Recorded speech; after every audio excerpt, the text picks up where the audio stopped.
This is Global Order. I'm Hindol Sengupta. I'm very pleased that Vice Admiral Shekhar Sinha has joined me. The Admiral is someone that I've been wanting to get on Global Order for some time, especially because he's a great voice to try and understand two things. Of course, all things naval, but especially the Bay of Bengal and especially Bangladesh.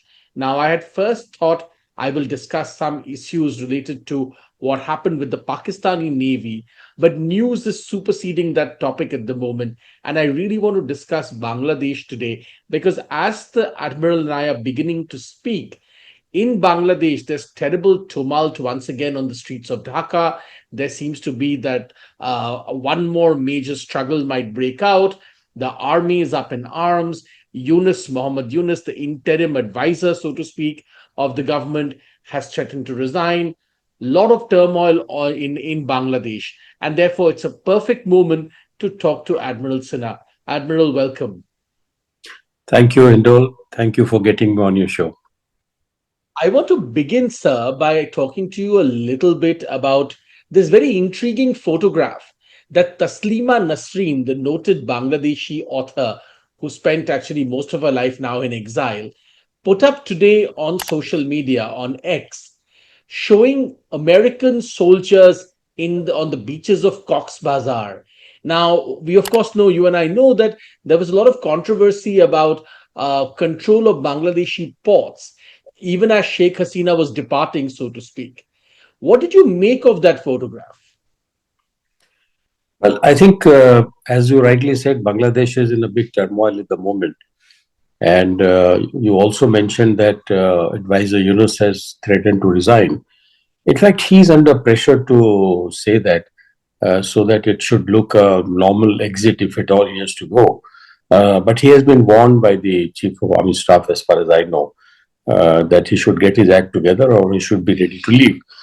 So I think that it is what you're seeing in the streets of Dhaka is primarily primarily that. But this, I'm not intrigued by seeing the American soldiers in on the Cox's Bazar's beaches, because if you recall when Madam Sheikh Hasina left, she said that the Americans wanted the Saint Martin Island and they wanted to make a base. Though I would be a little skeptical because it's a very small island. But certainly it can have a listening post, it can have a staging post, etc., but not a full-fledged base. Having said that, let me come back to this humanitarian corridor. There are a lot of pros and cons to this corridor, which is Mr. Yusuf has already agreed to the Americans to give it. And possibly the Americans have taken advantage of the word which has been given by Advisor Yunus. And that is why the American soldiers are there. Let me also take you back to some time back, immediately before Sheikh Hasina was deposed. Two American generals were in Bangladesh, and they were talking to the army headquarters. My sense is that the army may not have agreed to creating that corridor right in the beginning, and therefore they saw this opportunity. The Americans have seen this opportunity because, after all, Yusuf is a paradrop by them. There's no rocket science involved in this. And therefore, they thought, they will take advantage of this.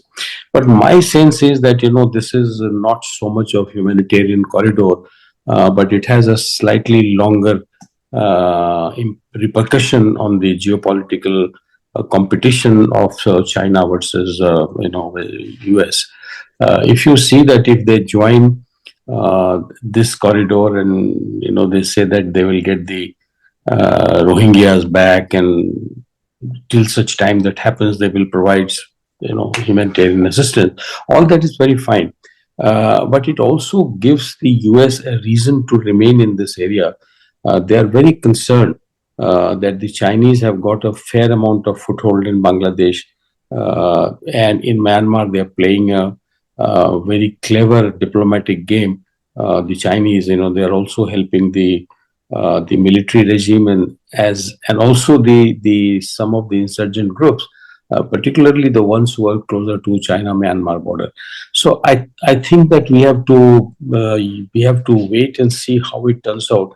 But I would think that if at the moment, if the army chief goes along with what Yusuf has said, which is very unlikely, then I think that we are looking at a rift, possibly, army coming to take control of Bangladesh for a short time and force election where it could be that all parties will participate. I don't know about the Awami League, but certainly it will be a participative election, which the Jamaat doesn't want, and therefore Yusuf doesn't want. So it's a little complex situation there, and it is developing into even more complexity.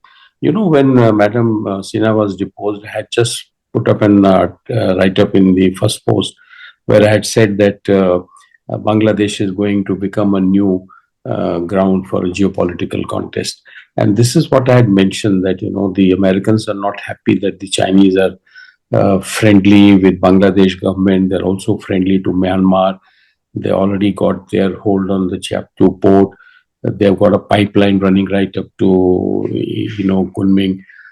So these are all, nothing happens in Chinese theory with one purpose. It's always got a duplicate implication. So I think that Taslima must be right. She must have seen this, but I am not surprised because the background that I gave you, Hindol.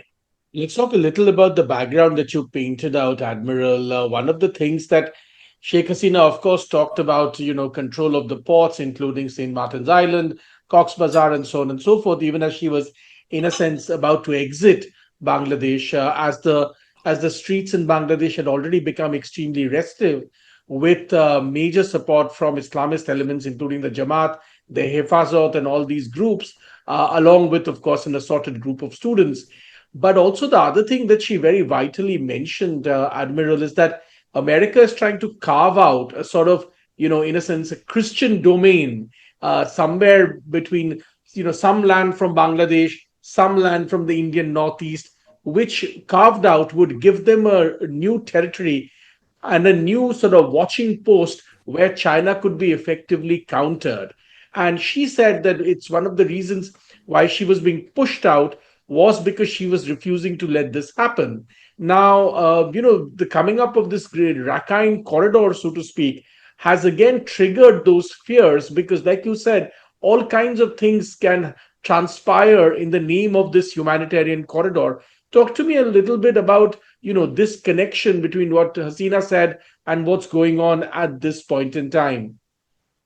You're right, Hindol.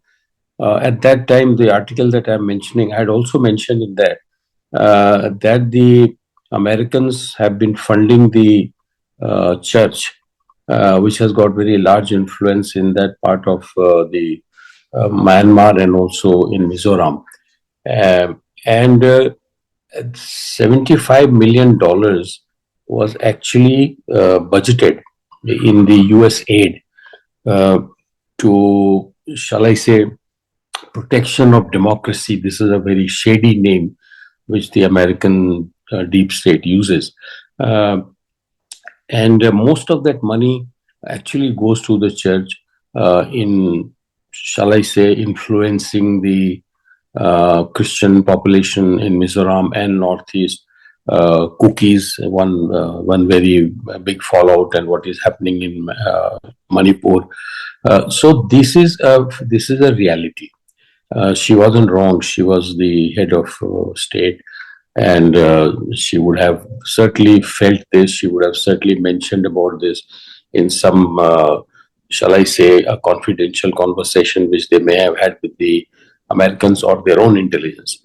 And I think that India has to be cautious about this because you certainly don't want, Northeast rather than, becoming a problem rather than the linchpin for our Act East policy.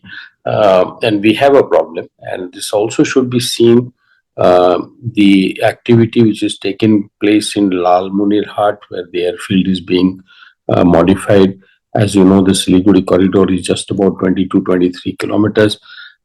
If all that is happening, then you can see this as a Bangladesh Yusuf trying to balance between the Chinese and the Americans. If I give you a corridor here for you to enter to, Rakhine State and come to northeastern states of India, then I'm also putting China here.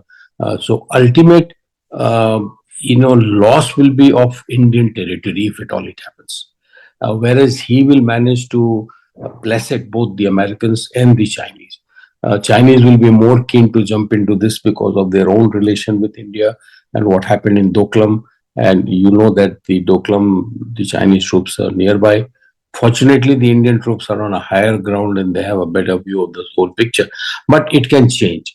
And I would say that sooner the government of India gets deeply involved in these geopolitical changes which are taking place and not take any of these things lightly. It has to be taken seriously because it's a very serious threat. Though India US relations are really very strong, institutionally and otherwise, what President Trump is claiming and what is happening right now, you must see this as an aberration. It's on a larger interest of the geopolitical equation between China and America. They will have to have India on board, and India is not going to throw it away just like that because of one incident. These are all, sort of diplomatic sort of outbursts. So I think that the matter is serious, no doubt, and I'm sure that the Indian government and the security establishment are fully clutching and they are looking at it very, very closely. I see some conversations which are happening amongst the people who will actually matter in this larger scheme. But I would say that this has been a distraction. This Op Sindoor and India Pak, what has happened right now. Had it not happened, then our full focus would have been here. When I say full focus, obviously at the highest level, at the level of Prime Minister, National Security Advisor, and Foreign Minister. But I think that they are quite aware of this, and I have a feeling that we have to intensify our attention on this area sooner than later.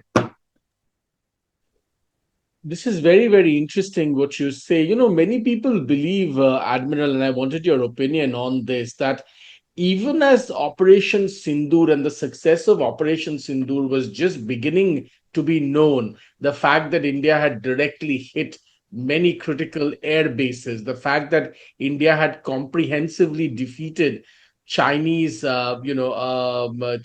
built air defenses that Pakistan was trying to use, as all of this was becoming known, suddenly this some strange information about Rohingya refugees and India's ill treatment of Rohingya refugees suddenly was tried to be pushed to the forefront of the news. It didn't entirely succeed, but there was a valiant effort to push it. Now, the timing of that seemed really suspicious to many of us. And especially Rohingya refugees, once again, as of course you and I both know, most countries, all these Islamic countries around the world, nobody takes any Rohingya refugees. In fact, India is the only country which has in the past taken Rohingya refugees. Pakistan doesn't take any Rohingya refugees. So this news, item being pushed to the forefront seemed to be, mischievous, and it was trying to deflect from India's achievements in Operation Sindoor. Yeah, you're absolutely right. In fact, it is not a coincidence that the timing is such. It is very much an steered information warfare which goes on. And the Navy, having served 42 years, I can give you with great conviction that the Navy will never indulge in this kind of activity to throw human beings into water. No, we are very much, first of all, as human beings, as Indians. You know our civilizational ethos. We don't go away from this at all. We have had occasions very recently where we have rescued Pakistani seafarers from a hijacking ship and we have dropped them to the nearest airport so that they can fly down to Pakistan. So when it comes to humanitarian Indol, I can say with great confidence that none of the armed forces in India, unless you're at war, you're fighting.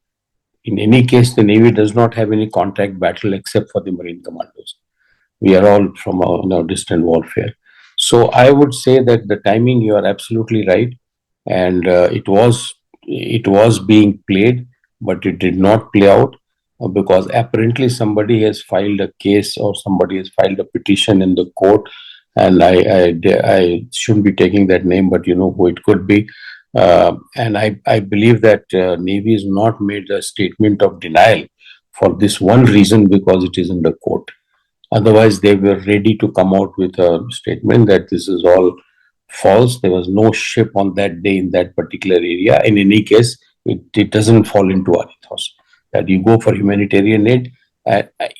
This is because in Pahalgam, what was being said here by the media in India, the it was being highlighted a little more forcefully that the Muslim and Hindu, because the tourists were Hindus, and therefore to counter that, this was being peddled, and I think it didn't succeed because even from Indian side, the media also got it right, and they stopped saying this Hindu and Muslim. Not many well-known media, they come down to tourists, Indian tourists. So I think that sometimes these some sentences, some words can have a little diplomatic repercussion, and therefore the media also has to be careful with what they say.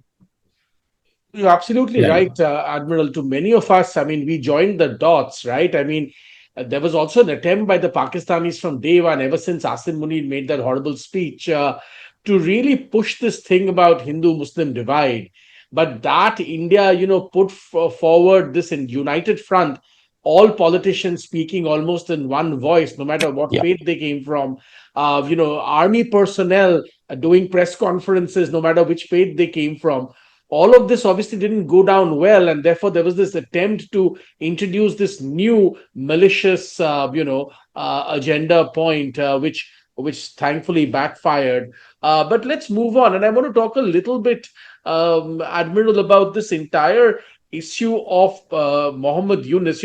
Latest reports suggest, I mean, some of us already believe that, having got power after so many years of wanting it, there was no way Muhammad Yunus would immediately leave power. And in fact, the people who had put him in power would not allow him to leave power so soon. Now, the new efforts are on streets of Dhaka. New posters have come up saying reforms first, elections later, and Muhammad Yunus has to be given at least 5 straight years in power. Now, this, of course, works for people outside Bangladesh who have put and propelled Yunus to that place. Also, the Islamists, because we cannot forget that Hifazat now sits inside the government of Muhammad Yunus, and they don't want him to go either. It's becoming very problematic. You're absolutely right. In fact, this whole body of so-called advisors, none of them are constitutional. So they are all worried about their own position, their own perks, which they are getting because of holding the so-called ministerial sort of ranks. So I think that these posters will come. It is part of the information warfare by people of Yunus in his advisory board. Those who don't want to go, number one. The second thing is the Jamaat is also with Yunus on these aspects because Jamaat is not a very strong and deep-rooted political party in Bangladesh. You will know better. I also come from a bordering state, and so a little bit of connectivity is there. So I think that the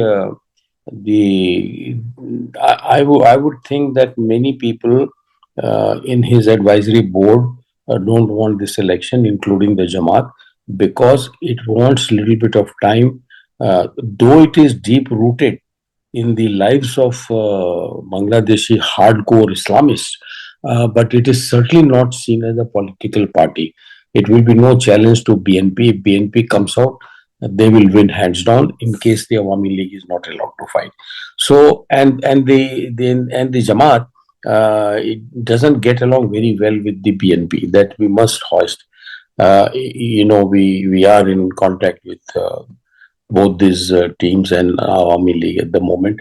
And I think the sense that we are getting is that the Jamaat is helping Yunus not to go ahead with the elections, whereas the army chief is hell bent that you have to have an election, otherwise this chaos in this country will not die down. And Wakar Yunus is being a good soldier. He's a well-trained soldier, and he's got his head screwed right way down, right way around on his shoulders, and he's only looking for good of Bangladesh. I mean, that is my impression, whatever I've heard from my military colleagues. But he is not going to tolerate for very long. Let's talk a little bit about, repeated information that seems to come out from Bangladesh even a few weeks ago about attempted coups. Now, this happened once, few months ago also. How precarious do you think that situation is? Do you think Waker-Zaman has the Bangladeshi army firmly under his control, or do you think there are volatilities there which, could well become out of control? Well, there are differing views. I don't deny that, because some of the uh, think tank type of interaction on my visits to Dhaka and other places, I found that even during Madam Sheikh Hasina's time, both the bureaucracy, military bureaucracy, the foreign service, there was a divide. There was a divide amongst themselves. Some of them supporting the Khalida Zia Begum, and some supporting Madam Sheikh Hasina's policies, but not so loud. That is because they were bound by rules and regulations. Um, and there were many people who I thought, because the opportunity was not good for them, some BNP supporting bureaucracy had also, shaken hands with the bureaucracy of supporting Awami League. Anyway, that aside, but I think as you mentioned, that as far as the election is concerned, I suspect that the army chief, on this account, he possibly has everybody on board. The meeting that he had day before yesterday, it was very widely circulated outcomes. You would have also seen that, and everybody agreed to this corridor not being good for Bangladesh's future. And I think on that plank, he had also mentioned, which I am not sure if it has come out well. I've seen that outcome, that we cannot have a non-elected government taking decisions which are of very strategic nature, and which actually impinges or which will impinge on the future of Bangladesh as a country. Because there is also some very big talk of separating some part of Chittagong out of Bangladesh, because even that corridor in the insurgency, the Tripura insurgents, those who are lying low, it's only how much, 17-18 kilometers, I think. There's very narrow neck there also. So I read somewhere sorry, that they're looking for an opportunity to cut Bangladesh from that part. So I think that on this account, the chief of army staff has all his divisional commanders and all services on board, including the navy, which is important, because that area, the navy is a fairly dominant force in Chittagong area. You're absolutely right about this Tripura thing, because for all the Bangladeshi bluster that they will cut off our chicken's neck, they Yeah, don't realize that they have very significant vulnerabilities true. exactly of the same nature on the other side, so to speak. Yeah, And these vulnerabilities, in fact, one of the people who've spoken again and again about this in the recent past is the erstwhile Prince of Tripura, the Dev Bormon Prince of Tripura, who Pradyut Dev Bormon, who talks about this, because he, of course, knows the lay of the land. yeah. Talk to me a little bit about how restive this entire, there is a sense, Admiral, that in Myanmar, the junta is losing more and more power and capability to hold the country together. Now, if this absolutely collapses, how do you see this entire region, and conflict develop from here on in Myanmar with spillover into Bangladesh and perhaps also into India? Indol, I somehow my analysis is that both the US and China will not allow the Bangladesh government to fall. Sorry, the Myanmar government to fall, because it doesn't suit both of them. At the moment, at least Myanmar, some handle is there with US and large handle with the Chinese. They both have future interests. And if it becomes a restive area, it becomes a civil war type of situation. Uh, China might be able to handle it, but US will not be able to handle it because US history is not very good as far as the diplomacy is not so good in handling these kind of restive areas, 3, 4 different groups in one country. They can easily leave that place and walk out. The latest example you see is of in Afghanistan. So they will not like to create a thing of this nature. And that is why they are slow on whatever they wanted to achieve. They don't want to make it look very obvious, but they are doing it quietly. But people in India are next door. We are neighbors. We know what they're doing. We have our own connections from there. So the as you mentioned, how restive are they?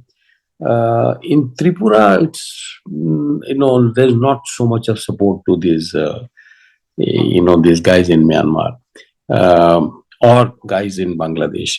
But I have a feeling that the Prince of Tripura, so to say, has made this statement. Uh, it may have been sort of driven by some interested groups in our own country that please remind them your word will be taken seriously. I would think so. I don't think that the population per se, it's a peaceful state. It is progressing. A lot of economic activity. It has improved.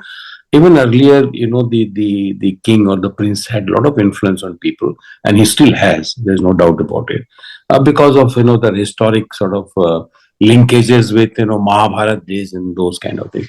So I think that we should not take that very seriously at the moment.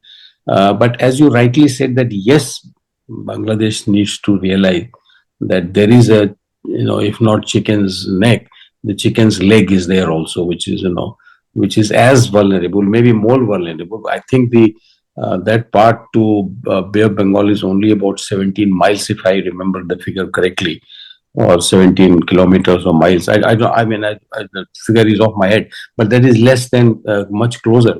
Bay of Bengal is much closer to Tripura as far as distance is concerned, and is not going to be. But I don't think the government of India will indulge in this kind of activity at all. We haven't had this activity. Yeah, if the insurgents do it or something happens between Rohingyas and the Myanmar army and all, then one can't say. But don't forget that it has also got the port. It has also got the Chinese interest. So it's really hard to see that how this guy is going to rectify. But the fact is, geographically, yes, it is vulnerable. There is no doubt about it. And push comes to who's in future what will happen. But as of now, I don't see that is sort of a reality, a practical reality. One of the questions I wanted to ask you also, and you just alluded to that, so I wanted to ask you that question about the port. Now, one of the things that that worried, I guess, worried the Americans also, was the kind of interest the Chinese were taking in Bangladesh, even when Sheikh Hasina was there. And I'm of course talking about the construction of the so-called BNS Sheikh Hasina, purchasing arms from China, submarines from China, and a whole bunch of other things. Also, the Bangladeshi army's own plan till 2030, which is now available openly, talks about this kind of cooperation and deepening of this cooperation. Now, this no doubt set off alarm bells in different parts of the world, and especially perhaps on the Beltway and so on and so forth. I wonder how you think India looks at this, because now that Sheikh Hasina is no longer there, Yunus, many people, and as you yourself alluded to, many people think that Yunus could have never come to power in Bangladesh without the support of the Americans. Now, at the end of the day, this entire but the situation hasn't got resolved at all. It's only perhaps getting worse. Do you see an implosion now at some point in Bangladesh if the rioting on the streets begin again? Because the report suggests that the army is already out on the streets trying to control it. But if it breaks out again, do you see an implosion of some sort? Quite unlikely. I'll tell you why. Nobody in Bangladesh is asking for a independent state, independent sort of area, etc. They are fairly quite united. They are quite nationalist people, and I don't foresee that happening. And I am quite confident that if the army is already out on street, as I read day before yesterday, they will be able to control this. And all that can happen is the best option for General Walker is to get hold of the administration, conduct an election, force the election down the throat of these people, come hell or high water, and then have an elected government to take this decision. He certainly doesn't have any intention of, ruling Bangladesh for even more than desired. If that was so, he had an opportunity. He didn't do it. He is getting opportunity after opportunity. He's not doing it, and he would like to, keep both the Chinese and Indians quite well informed on all this. May not be the Americans because possibly, closer home there are people who can hold his hand when time comes. I mean, India can certainly hold hands, both militarily, our military cooperation, both army, navy, air force is fairly close. I know that India was concerned because they were buying platforms from China. Uh, but when you talk to my Bangladeshi friends, armed forces friends, they say, "Well, we asked you first. You said that you cannot meet those time frames." Number one. The second thing is that for in everything you become suspicious of us. I said, who's your enemy? Why are you creating such a big armed forces? Why are you buying submarines? He said, no, but we got people in the south. Then they talk about Myanmar. So I think I would say that yes, we're keeping an eye. What can worry is that the Chittagong port, which has been actually built by the Chinese, and those two submarines are they are based in that Chittagong port, and they have the maintenance support team are Chinese, and they are present there. And under that pretext, there have been Chinese ships coming in and out of that place, and possibly some Chinese submarines. As I say, Chinese do nothing which is not dual purpose. And I won't be surprised if the submarines which they have given, they have monitoring methods. On and off, they will come back under the facade of training team, and they will take down those details and they will go back. Because in the long run, they have encircled India, as you know, firstly by financial economic coercion, and also in some places military. So Bangladesh, Myanmar is a good area for them to be militarily be present. And that is what has alarmed the United States of America. And therefore, in the longer run, if Americans are there, strategically may not be bad for India because otherwise the Chinese influence was increasing quite a lot. But having said that, to imagine that America will stay short of creating that Christian state that we're talking about, we should not live under this misnomer. Nobody is a friend and nobody is an enemy. In diplomatic terms, in only country's interest. After all, the deep state upstages the government in Bangladesh without realizing what is the fallout in India. You see the number of migrants, people are moving in, so many refugees. They're creating a situation. Now we are just about getting hold of the Manipur situation under control. And if this happens, then there is going to be again a direct fallout on India. So US does not cater as to what will be the fallout in the neighboring state, because India, yes, we are partners in many issues, but it does not override the overall American interest of the world politics. The world politics demands that America should remain a superior power in this. In any case, they are sort of gradually, slowly, the American power gap is reducing with China. It's not diminishing. The power gap is reducing. It's not that they're losing, they're becoming weaker, and no, they're not weaker. In fact, even now their economy is more than the next 3-4 people combined, and so is the military power. So I would say that they are worried about the apparent diminishing power balance should not diminish And if you look at Bay of Bengal was the only part of this world where the Americans were not present. Otherwise, they are present in every part of the world.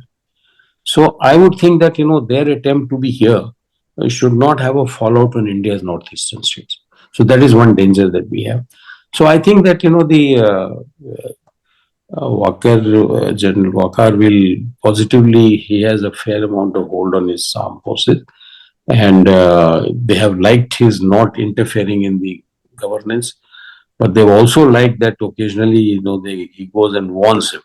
And now I think he has given him a final warning.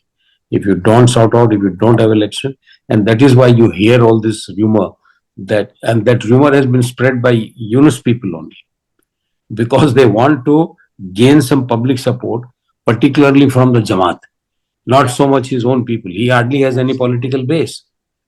He basically wants, and if you keep Awami League out, that leaves BNP, who's not friendly to you, then only people that you fall back is bloody Jamaat. So he wants basically Jamaat to get angry, Jamaat to start giving trouble. So what you see in Bangladesh Strait is that fallout of that reason. So I think there are slightly complex internal dynamics in Bangladesh, and we have to be live to it. We have to be helping them wherever it is required. We have to be cautioning them wherever it is required, and we have to play a total, absolutely, what is called non-partisan approach to whole thing. I would say bipartisan. जहाँ कर सकते हो करो, जहाँ नहीं कर सकते हो don't do it. Don't instigate. Let them take the decision for themselves, unless they ask you. We will keep an eye. We'll help them. None of the development projects are now going through, because gradually I see that government of India is live to what they're doing, and therefore you will find that the passage has reduced, imports have stopped. All that is to put some economic pressure for Yusuf government to, if it is a government, Yusuf administration, I may like to call, they wake up and they say, fine, you can't have enemies with your friend. You can't choose your relatives. You can't choose your neighbors. And you have to just, smoke the peace pipe with them. My last question, Admiral, which is that, of course, like you said, in some strategic sense, it might be seen as a positive for India to have American presence to push back against what the Chinese are doing in Myanmar, in Bangladesh, and indeed trying to do in the Indian Northeast. But in the long term, or even in the mid-term, having one more major American presence in the area is fundamentally not a good idea as far as India's, strategy framework would calculate it. How do you see this? How do you see this playing out, and how do you think we look at this? No, you're quite right. In fact, so far, what I call is the maneuvering space. India has a lot of maneuvering space militarily and even politically, diplomatically in the Bay of Bengal. And it also had very similar maneuvering space in the Arabian Sea. But with the arrival of China and China-Pakistan collusion, that maneuvering space has shrunk. Now you will have other countries keeping an eye on all your developments. Most of our missile firing trials, most of our long-range missile firing trials do take place from Bay of Bengal into Indian Ocean. Not that it will stop, but you have to be careful that you will be monitored. In any case, China is monitoring all that. Every time there's a trial firing, you will find one of these ocean research vessel will be strategically parked in some areas. So I think that is not a very good thing for a long term for India. India's strategic maneuvering space will reduce further, and India will be compelled to lose its strategic autonomy to large extent. Because at the moment, India is still exercising a lot of strategic autonomy. But in Bay of Bengal, if it increases to the extent that you are talking about, India will have to choose a side openly, and that will have to have USA, because that has larger interest of our country than what China has. China has no interest of your country in mind, but US because of our association, because of our partnerships, cooperation in various fields, and their intelligence, India being a fairly big export market for their weapon systems. Though, of course, we don't want to keep everything in one basket, as you see, fair uh, and fortunately, this Op Sindoor probably which you will be talking about.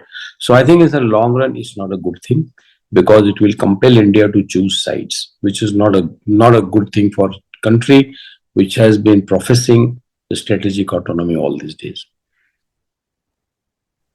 Thank you very much, Admiral Sinha, for a very incisive and astute range of comments on a wide range of issues covering Bangladesh. But before we go, let me ask you that one question on Pakistan that I wanted to ask you. But of course, we went into Bangladesh.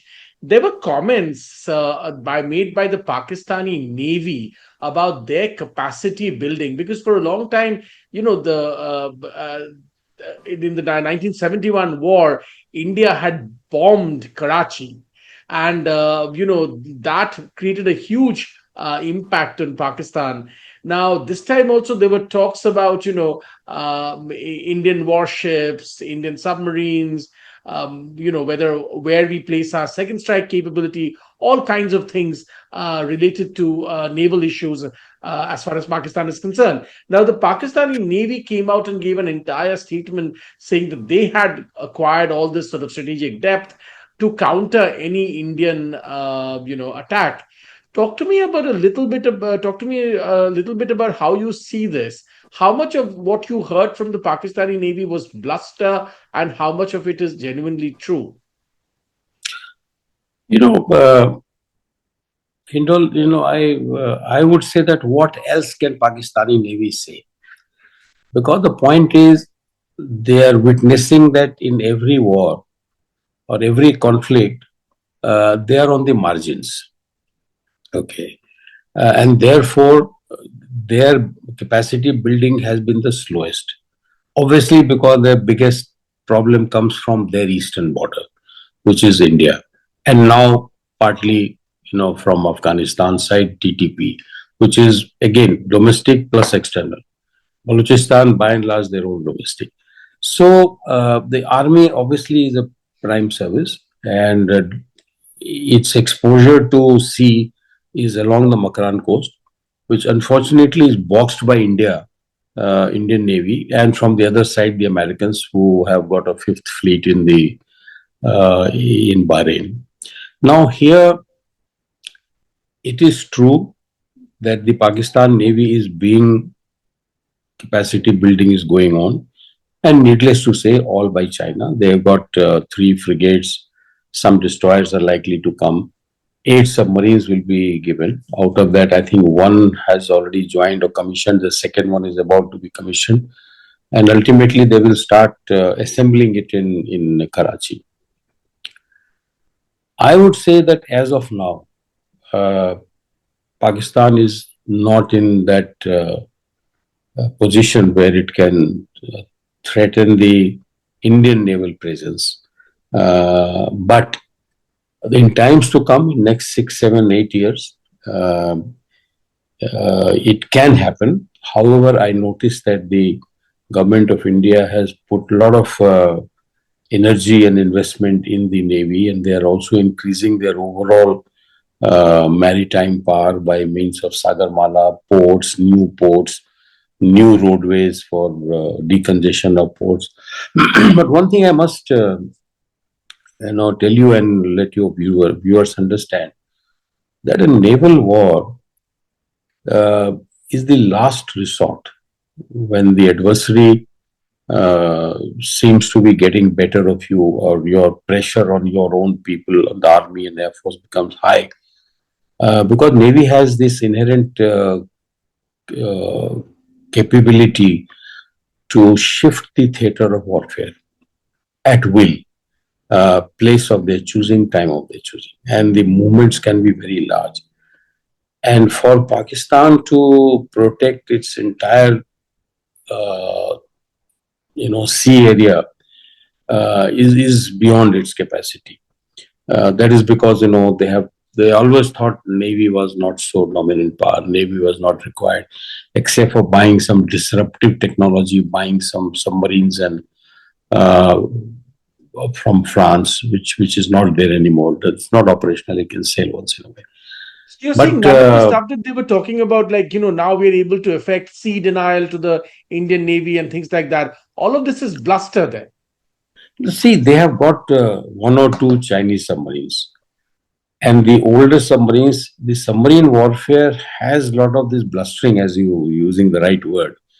Uh, and lot of warfare of the navies are also fought on paper. I'll tell you why.